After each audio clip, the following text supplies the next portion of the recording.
For 40 days Israel's king watched another man descend into the valley below him. For 40 days the challenge was issued and heard. And for 40 days the man the office required to answer it remained on the hill and did not move. This is what 1 Samuel chapter 17 records. Not legend, not metaphor.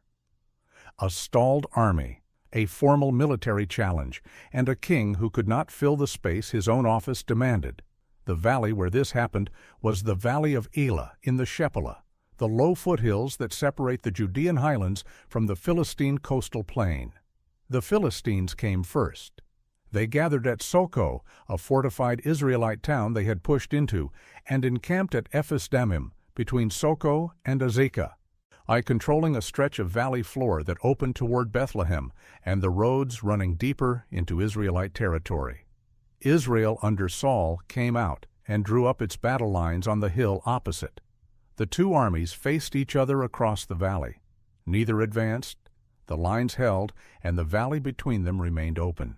It was into that open ground that a single figure descended from the Philistine camp each morning and each evening. His name was Goliath. He came from Gath, one of the 5 principal Philistine cities, militarily and commercially significant, positioned near the eastern edge of Philistine territory on the approach to the Judean hills. The text of 1 Samuel chapter 17 describes him with a specificity that is not decorative. He wore a bronze helmet. Over his torso he carried a coat of scale armor, the kind constructed from overlapping metal plates riveted to a fabric backing, offering protection against slashing and stabbing weapons, weighing 5,000 shekels of bronze, roughly 125 pounds. His legs were covered with bronze greaves. A bronze javelin was slung between his shoulders for short-range engagement. His primary spear had a shaft compared to a weaver's loom, and with an iron head weighing 600 shekels, approximately 15 pounds of iron on a single spear tip. A shield-bearer walked ahead of him, carrying a large shield that covered his approach. This was not a raider. This was not a skirmisher pressing the flanks. This was a professional heavy infantryman at the apex of late Bronze to early Iron Age military specialization, equipped to absorb punishment from standard weapons and close the distance on any conventional opponent. His role had a name: champion. In the military vocabulary of the ancient Near East, a champion was a designated warrior who stepped between two armies to represent his side in single combat, with the outcome standing as proxy for the full engagement. The practice appears in documents from surrounding cultures, and the offer Goliath made to Israel was framed in its exact terms. He called across the valley, "Choose a man for yourselves, and let him come down to me. If he is able to fight with me and kill me, then we will be your servants. But if I prevail against him and kill him, then you shall be our servants and serve us." He named himself a Philistine. He named Israel servants of Saul. He named the terms winner's people rules, loser's people serves. And he extended this offer morning and evening for 40 days. Israel heard the challenge 40 days in a row, and every time they heard it, the text gives the same record. They were dismayed and greatly afraid. And the king remained on the hill. The man who was obligated to answer that challenge was Israel's king. His name was Saul. He hadn't taken the throne by inheritance or conquest. He had been installed by prophetic anointing and confirmed by public acclamation in response to a demand the people of Israel had made to the prophet Samuel. Their demand is recorded in 1 Samuel chapter 8. They wanted a king like all the nations around them, a king who would judge us and go out before us and fight our battles. The office was defined by function. The king existed, in part, because Israel needed someone who would stand in that gap, someone who would represent the people at the point of maximum military risk. But by the time Goliath descended into the Valley of Elah, the man holding that office was already carrying a sentence he had not yet fully absorbed. In 1 Samuel chapter 15, Saul had been given a direct command: destroy the Amalekites entirely, no exceptions, no sparing of livestock. Saul went, he attacked, he defeated them, but he kept their king alive, a man named Agag, and spared the best of the livestock, destroying only what was without value. When Samuel arrived and heard the animals, Saul greeted him, "I have carried out the Lord's command." Samuel answered with a question, "What then is this bleating of sheep in my ears?" Saul offered an explanation. Samuel interrupted it. The sentence came without revision. "Because you have rejected the word of the Lord, he has also rejected you as king." Saul reached for Samuel's robe as he turned away. The robe tore. Our Samuel spoke immediately. "The Lord has torn the kingdom of Israel from you today, and has given it to one better than you." Samuel did not return to Saul again until the day of his death. The throne was still occupied. The crown had not moved. But the verdict had been issued. What remained of Saul's kingship was a structural position already voided of the authorization that made it legitimate. One chapter later, 1 Samuel 16, Samuel was sent to Bethlehem and anointed the youngest son of Jesse. The text records what happened at the moment of anointing. The Spirit of the Lord came powerfully upon David from that day forward. And directly after, without break in the narrative, "Now the Spirit of the Lord had departed from Saul, and an evil spirit from the Lord tormented him." The transfer had occurred in the text before the Valley of Elah begins. A king from whom the Spirit had departed was about to face a champion whose challenge required everything the office of king was supposed to provide. This is the condition under which Goliath entered the valley. For 40 days, the army of Israel, named in the text, the armies of the living God, stood on their hill and listened to a Philistine warrior rename them. Goliath called them servants of Saul, not soldiers of a god, not representatives of a covenant people. He reduced their identity to its most contingent form, men belonging to a human king. And their king, on the same hill, did not correct that naming by action. What Saul did instead is recorded plainly. He announced a reward structure. Any man who fought and killed Goliath would receive great wealth from the king. He would receive the king's daughter in marriage, and the fighter's entire family would be exempt from taxation in Israel. These were substantial offers. They were also, structurally, an admission. The man who held the office that obligated him to answer this challenge was instead creating a market for a substitute. The soldiers discussed these terms. They knew what was being offered. But no one stepped forward. Day after day the army formed. Morning and evening, Goliath descended to the valley floor. Morning and evening, Israel held its position on the hill and did not answer. The king remained on the hill. 40 days of this, 40 repetitions of the same public humiliation witnessed by both armies. I absorbed into the bodies and minds of men who had come to fight and were doing something that was not fighting. Into this frozen system came a figure carrying bread. Jesse, father of David, sent his youngest son to the Israelite camp. The errand was logistical: 10 loaves of bread for the brothers, 10 cuts of cheese for their commander, grain packed for delivery. David rose early, left the flock with another keeper, loaded the supplies, and set out for the Valley of Elah. He arrived as the army was moving into formation. He left his supply pack with the keeper of baggage, ran to the battle line, greeted his brothers, and stood among the Israelite soldiers. And then Goliath came out, as he had come out every morning and evening for 40 days, and made his challenge heard across the valley. What David observed was the Israelite army fleeing before a single man. He began to ask questions. What will be done for the man who kills this Philistine and takes away the reproach from Israel? For who is this uncircumcised Philistine that he should defy the armies of the living God? The men around him answered with the terms of the king's reward: wealth, the king's daughter, freedom for his family. David repeated the question to others. He kept pressing it. His oldest brother Eliab heard him. Eliab's anger burned against David, and he challenged him directly.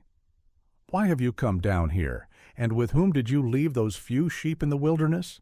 I know your presumption and the wickedness of your heart, for you have come down to see the battle." Eliab's reading of David's behavior was framed as vanity and morbid curiosity, the youngest brother showing up to watch the fight he had no business being near. David turned the accusation aside. "What have I done now? Can't I even speak?" He turned away from Eliab and posed the same question to someone else. His words continued to circulate, and eventually those words reached Saul, who sent for him. Before the king, David made his offer without ambiguity. "Let no one lose heart on account of this Philistine. Your servant will go and fight him." Saul's reply was the objection of a man who still saw the problem in conventional terms. "You are not able to go out against this Philistine and fight him. You are only a young man, and he has been a warrior from his youth." David did not argue about youth. He presented evidence. He had been keeping his father's sheep. When a lion came and carried off a lamb from the flock, he went after it, struck it, and took the lamb from its mouth. When the lion turned on him, he seized it by the hair, struck it, and killed it. He had done the same with a bear. His summary was direct. "Your servant has struck down both the lion and the bear. This uncircumcised Philistine shall be like one of them, for he has defied the armies of the living God.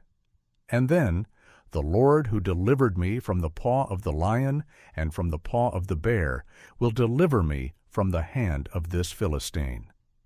Saul's reply was the reply of a king who had run out of alternatives, who had offered wealth and a daughter and tax exemption for 40 days without result, who was now listening to the only man who had volunteered for the task. "Go, and the Lord be with you." The transfer of representative authority was complete in that sentence. Saul, the man the office required to answer the challenge, commissioned a shepherd's son to answer it in his place. He then proceeded to dress David in his own armor, his bronze helmet, his coat of armor, his sword. He tried to normalize David into the shape of the thing he himself had failed to be. David put on the armor. She strapped on the sword and tried to walk. He told Saul, "I cannot go in these, for I am not used to them." He took them off. He returned to what he knew, his shepherd's staff, his sling, and 5 smooth stones chosen from the stream in the valley. He carried no bronze. He carried no sword. He put the stones in his shepherd's pouch and walked toward the valley. He walked down into the space the king had left empty. Goliath saw him coming. He saw the staff, the pouch, the absence of armor and spear. He saw a young man with the equipment of a shepherd, not a soldier. The text says he despised him. He moved toward David, and his shield-bearer moved ahead of him, and Goliath cursed David by his gods. "Am I a dog that you come at me with sticks? Come here, and I will give your flesh to the birds of the air and to the beasts of the field." David answered him. He told Goliath, "You come against me with sword and spear and javelin, but I come against you in the name of the Lord of hosts, the God of the armies of Israel, whom you have defied." He named the God by title, Lord of hosts, the God of armies. And he named what Goliath had done to that God by standing in the valley for 40 days. Defied him. He was not making a spiritual observation. He was making a legal claim. Goliath had stood in the valley and addressed a challenge to an identity, the armies of the living God, and had received no answer from the man whose office required it. David was naming that silence a violation before the engagement began. He continued, "This day the Lord will deliver you into my hand, and I will strike you down and cut off your head. And I will give the dead bodies of the host of the Philistines this day to the birds of the air and to the wild beasts of the earth, that all the earth may know that there is a God in Israel, and that all this assembly may know that the Lord saves not with sword and spear, for the battle is the Lord's, and he will give you into our hand." That phrase, "all this assembly may know," was addressed not only to Goliath, Israel's army stood on the hill behind David. Their king stood among them. 40 days of silence had shaped what that assembly believed about whether their identity as a covenant people meant anything against professional Philistine heavy infantry. David's speech before the fight was directed at both sides of the valley. Then he ran.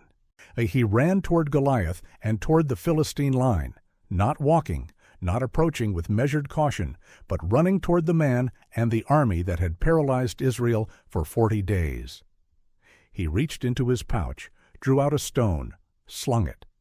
The stone struck Goliath in the forehead, the one zone of vulnerability in his full-body bronze coverage, and sank in. Goliath fell forward onto his face on the ground. David had no sword. He ran to where Goliath had fallen, drew Goliath's own sword from its sheath, and used it to kill him and cut off his head. He killed the champion with the champion's weapon. He decapitated him, a visible, unambiguous act of completion, in front of both armies. The Philistines saw it. The text records their response. They fled.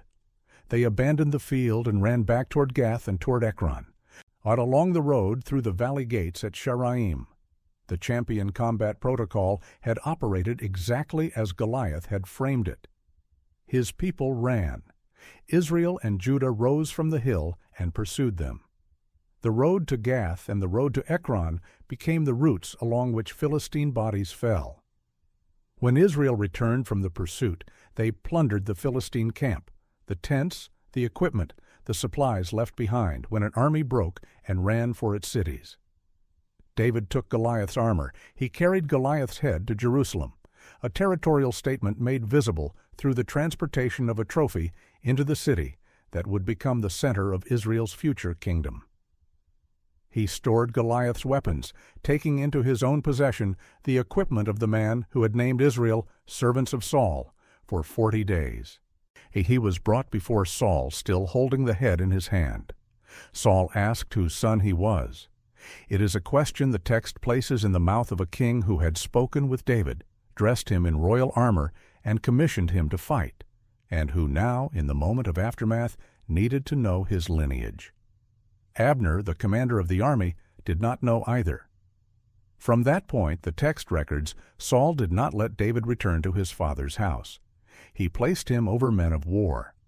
Jonathan, Saul's son and heir, was present through these events. After David finished speaking with Saul, Jonathan made a covenant with David. He took off his own robe, the robe of the heir, and gave it to David. He gave David his armor, his sword, his bow, and his belt. On the garments of Israel's crown prince moved from the heir's body to the body of the man who had answered the king's challenge in the king's place. The army went out. David was with them, successful in every mission Saul sent him on. And then the cities began to respond.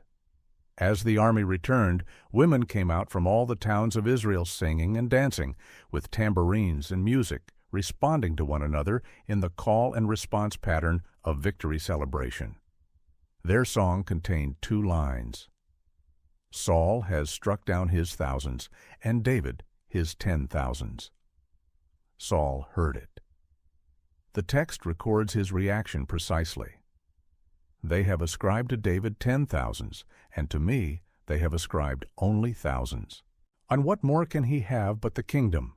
And then, Saul eyed David from that day on. That phrase, from that day on, marks a transition the text frames as permanent, not from a specific act of David's, not from a deliberate provocation. From the day Saul heard 2 lines of a song that placed another man's name above his own in the accounting of military achievement. Saul understood the arithmetic. He said it out loud. He named what came next, the kingdom, in the form of a question that was not seeking an answer. It was a recognition of sequence. The man he had dressed in his own armor, the man who had run down into the valley he would not enter, the man his son had stripped his own robe to cover, that man was now inside the palace, inside the army, inside the household. The Philistines would return. The territory gained at Elah was not permanent. The external pressure that had sent an army into the valley would press again from other directions, across the same disputed lowlands between the coast and the highland interior. What would not reset was the internal configuration. A covenant people had watched their king remain on the hill for 40 days, while the valley below went unanswered. They had watched the answer come from a man who arrived with bread and a shepherd's sling. They had heard the songs that named the difference. And their king was now watching the same man from the same throne in the same palace, with the knowledge that the Lord who had departed from him had not departed from David, and that the kingdom the prophet had promised to one better than you was accumulating its momentum in the body of the man sleeping under his own roof. The valley had been cleared. The stalemate was over. But what the stalemate had revealed? About the office? About the man who held it? About the distance between what a king was supposed to be and what this king had become? That remained open in the text, unaddressed, without mechanism for repair, inside a court that would never be stable again.